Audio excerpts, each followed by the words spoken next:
45 days payment, TV match सब चालू है, लेकिन 45 डेज में पेमेंट नहीं आया, तब क्या करना है उसको? GST should be remove because बहुत सारे गवर्नमेंट के स्कीम्स हैं वहां पे जीएसटी लेते ही नहीं।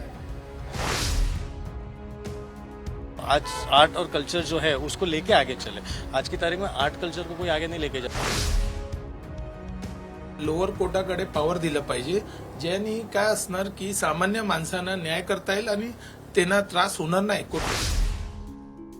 पांडेजी, नुकत्याच लोकसभा निवडणुका झालेल्या आहेत. आपल्याकडे खासदार यांनी हॅट्रिक मारलेली आहे अरविंद सावंत यांनी. काय नेमक्या अपेक्षा आहेत तुमच्या त्यांच्याकडनं? बघा, आम्हाला अपेक्षा अशी आहे की जे कायद्यात बदलाव पाहिजे ते झाली पाहिजे आणि सामान्य माणसांना त्रास झाली नाही पाहिजे. कसं आहे, सामान्य माणसांना जे कायद्याची माहिती नसते आणि ते लय त्रास त्यांना भेटतो.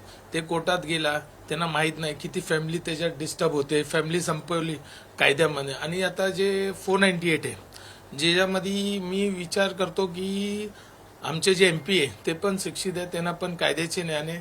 त्यांनी ते 498 ला कंपाऊंड केली पाहिजे की लोअर कोर्टनी कंपाऊंड केलं पाहिजे आणि जेवढा पण दाखला आहे ते लोअर कोर्टाकडे पॉवर दिलं पाहिजे, ज्याने काय असणार की सामान्य माणसांना न्याय करता येईल आणि त्यांना त्रास होणार नाही कोर्टात गेला. या कायद्यात जेवढं कायदा आहे जे समाजाच्या उद्देशाने त्रासदायक आहे ते त्यांना सर्वांना बसून कंपाउंडेबल आणि जागेवर बसून संपवता आला पाहिजे.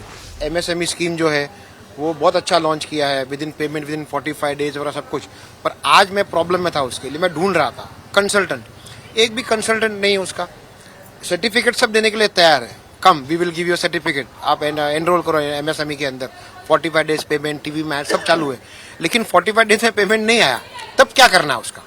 उसके लिए कोई इम्प्लीमेशन है ही नहीं कुछ भी. तो वो होना चाहिए, एजुकेशन होना चाहिए उसके बारे में थोड़ा सा. मैं LIC था तो मुझे एक बहुत बड़ा मुद्दा है जो मेडिक्लेम का है. यहाँ पे south Mumbai, specially south Mumbai has become a senior citizen hub, जहाँ पे बहुत सारे सीनियर सिटीजन हैं और जो जैकअप ऑफ रेट्स है, द रेट्स बहुत ही ज्यादा हो रहा है, 18% ले रहे हैं. It is an absolute reality जो बहुत बड़ा प्रॉब्लम है. That should be reduced end immediately at least this should be removed. GST should be removed because बहुत सारे गवर्नमेंट के स्कीम्स हैं वहां पे जीएसटी लेते ही नहीं. तो ये जो चीज है बहुत बड़ा मुद्दा है एंड स्पेशली साउथ मुंबई में बहुत सारे सीनियर सिटीजन हैं. They are finding it very difficult to continue their health medicare. विकास कामात बघा, हे साऊथ मुंबई असा पॉश एरिया आहे. इथे कसं आहे, पॉश एरिया असल्याबद्दल तर काय इथे अपेक्षा तर आपण लय कमी करू शकतो, कारण की त्यांना जे पॉलिसी आणलं पाहिजे ते पॉलिसी आता ते दिल्लीमध्ये त्यांनी घेतला पाहिजे सिरियस इश्यू. तर त्याच्यासाठी जे लोकल नागरिक आहेत त्यांनी त्यांना समजवलं पाहिजे, त्यांना दाखवलं पाहिजे की बाबा हे आम्हाला आवश्यकता आहे. जसं रिडेव्हलपमेंट, आता रिडेव्हलपमेंट लय मोठा विषय इथे साऊथ मुंबईचा. आणि सेकंडली इथे जे झोन आहे CRZ, CR1, CR2 त्याचा पण ते सॉर्ट नाही. आणि थर्ड जे इश्यू आहे जे म्हणतात जे हेरिटेजचा इश्यू आहे ते पण सॉर्ट आउट होत नाही. आणि चौथा एक असा विषय आहे जे लँडलॉर्डचं, जे लँडलॉर्ड हे जेवढे लँडलॉर्ड आहेत तेवढे लँडलॉर्डचे जे इश्यूज आहेत ते सॉर्ट आउट होत नाही. टेनंट जेवढे आहेत ते हॅरेस होत चालले.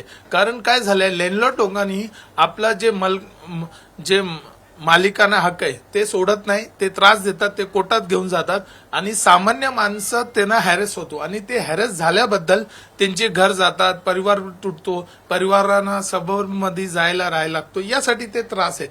एवढं सगळं विचार केला पाहिजे आणि काय कायद्यात बदलाव आणला पाहिजे. कारण आपला जे कायदा आहे ते जुना कायदा आहे. नवीन कायद्यासाठी आपलं MPनी काय केलं पाहिजे याच्याबद्दल. मेरा बहुत छोटा art gallery, it's not very big, बड़ा नाम नहीं है, कुछ नहीं है. बट एक ही चीज़ है कि गवर्नमेंट को एक चीज़ पे ज़्यादा फोकस देना चाहिए. जैसे कि मेरा मेन फोकस है, हम लोग जो स्टूडेंट्स, जो नए नए स्टूडेंट्स हैं आर्ट गैलरी से पास आउट होते हैं, उनको ट्रेन करते हैं how to sell the art works, how to do in the market. में आप देखो तो पूरे इंडिया में ज़्यादातर जो गैलरीज है वो नए आर्टिस्ट को सपोर्ट नहीं करते. जो ऑलरेडी एस्टेब्लिश्ड है उनको ही लेके जा रहे हैं. बट जो स्टूडेंट्स है उनको आगे हौसला देने के लिए कोई नहीं है कि भाई you can do this, you have to do दिस.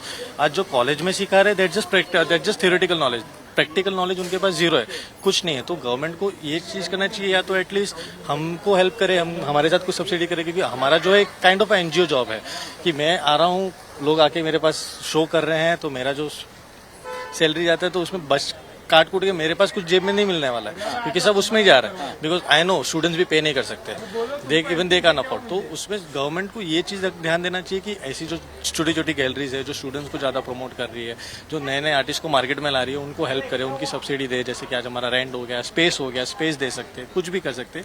और जो आज आर्ट और कल्चर जो है उसको लेके आगे चले। आज की तारीख में आर्ट कल्चर को कोई आगे नहीं लेके जा रहा। एबीपी माझा, उघडा डोळे बघा नीट।